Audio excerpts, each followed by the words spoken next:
natin mag-vacuum is magkakarga tayo ng 134A refrigerant using weighing scale. Ayan ha, timbangan talaga yan ha.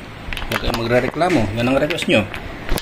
At kung makikita natin dito, 134A is 70 grams lang siya ha.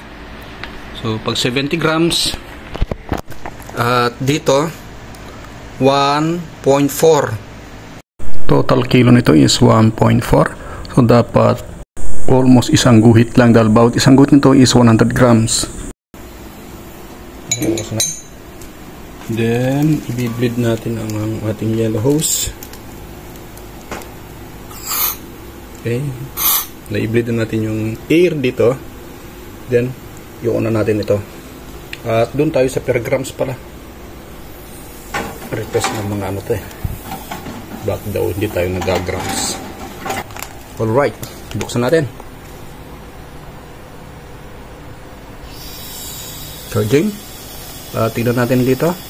Kasi weighing scale daw tayo.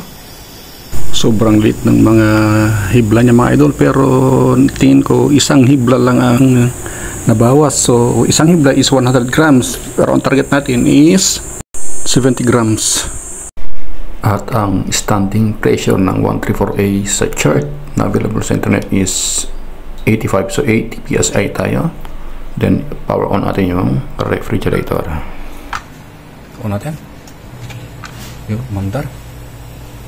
Tingnan natin kung nagsacycle. Ayun guys, nagsacycle naman. Mababa.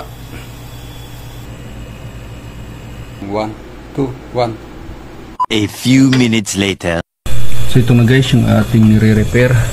Ito na yung ating temperature. -17 na.